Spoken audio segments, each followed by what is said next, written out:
Hello students, welcome to this class of fluid mechanics. So as in last class, I told you that in next class we are going to discuss about Euler equation of motion, right? Euler analysis. So what was Euler analysis? In last class we studied about various forces, right, that are dominant on fluid. Whenever fluid flows, what are the forces that are dominating? Okay, that are occurring that fluid flow that are affecting the flow of fluid.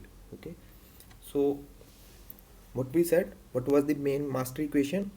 Our master equation was F is equal to Fp plus Fg plus Fv plus Ft plus Fc, right? Where Fp is pressure force, G is gravity force, V is viscous force, T is turbulent force, and C is compressibility force, right? Then we discuss that sometimes we ignore various forces to simplify our analysis, right? Like let's say if the fluid is incompressible, we will ignore Fc force. If the fluid is laminar, we will ignore the turbulent force, and if we have ideal fluid, we will ignore the viscous force also, right? So in Euler analysis, we discussed in last class that what is Euler analysis? Euler analysis involves only two forces, pressure force and gravity force. Okay, here viscous force, turbulent force and compressive force is zero. These forces are absent here. This is very important. Here the assumption is that the fluid is ideal fluid, okay, which also implies viscosity is zero, or non-viscous fluid. Okay,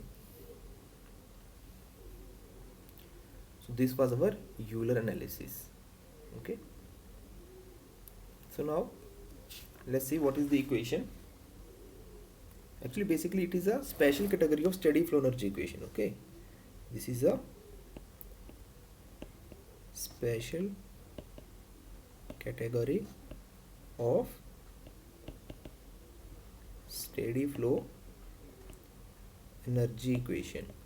You must have studied about this equation in basic thermodynamics, right? By now you all must have studied basic thermodynamics. So this is basically a special category of that equation. So it is the equation of motion which consider pressure and gravity force. Now let's write this equation. This equation can be written as dP by rho plus G dz plus V dV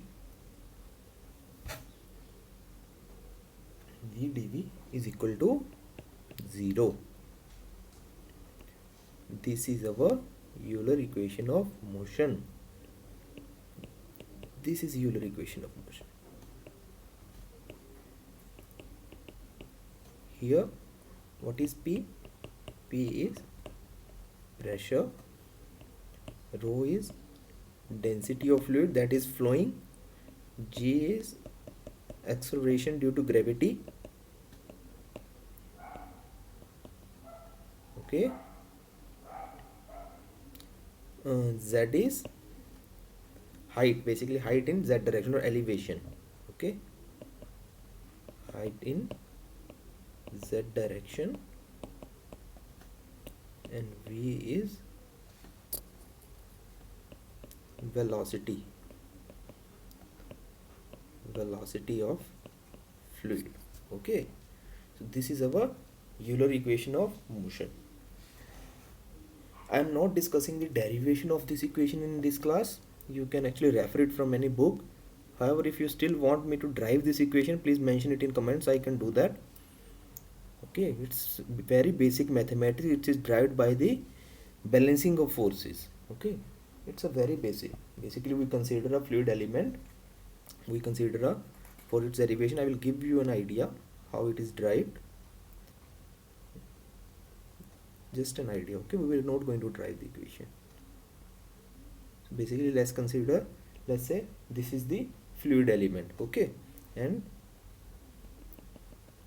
this is the center. So let's say this is the flow, this is the flow direction, fluid is flowing in this direction. Okay, so let's say here is the pressure P. So what will the force acting over here? P into dA, right? Okay, and what will the force acting here? And let's say this is the small element of length ds.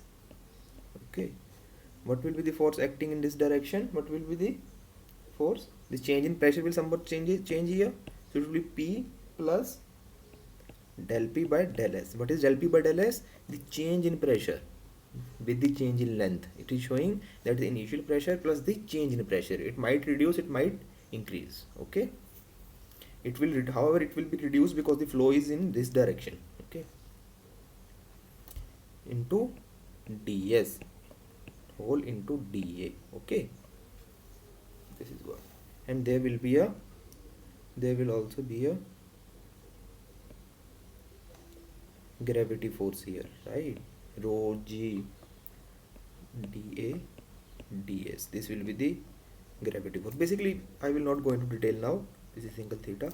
We are not going to try this equation. We basically balance the forces on this fluid element. We consider only pressure forces, right? We consider the pressure forces and gravity forces, and we balance all the equations. From that we came to the result of this equation. We will get this equation. I hope you can do that on your own basis. However, if you have any doubts, you can tell me. I will drive the equation. Okay, so here are the very important point. If let's say it's asked in paper to write the Euler equation, or anywhere you have to mention about Euler equation. Okay, so one thing that you should not forget to mention are the assumptions. Okay, what are the assumptions of this equation? This is very important. Assumptions. This equation is not valid everywhere. We have assumed some things. Only then we can write this equation, or we can use this equation for our analysis, if the following assumptions are true. What are those assumptions? First one is flow is steady. Okay, flow is steady, right? What is steady? We have already discussed it. Del x by del t is equal to 0. This is my first assumption for Euler equation. What is my second assumption? Non-viscous fluid. Okay, or we can say it inviscid. It is also called inviscid fluid. Fluid is non-viscous. You see, we have ignored the FV forces, the forces due to viscosity. We have already ignored the viscous forces. So here the flow is non-viscous in nature. Okay, what's the next assumption? Incompressible. Okay, my fluid is incompressible. Fluid is not getting compressed. Okay, that is also my assumption. I have ignored that force also. Another assumption is flow is irrotational. Keep this in mind. Flow is irrotational. Okay, so these are the assumptions and are very important. If anywhere in any exam you have been asked by Euler equation to write the Euler equation, to drive the Euler equation, if you are not mentioning the assumptions of Euler equation, then you will not get any marks. Okay, and if you are going to use this equation in any numerical, then please write there that as the flow is steady, or I am assuming airflow is irrotational, or please check that if before applying the Euler equation, please check whether it is satisfying these assumptions or not. Otherwise you can't apply Euler equation. Fine. I hope you are clear with Euler equation. If you have any doubts, please put it in comment section. In next class we will discuss Bernoulli's equation. Fine. We will meet in next class. Bye bye.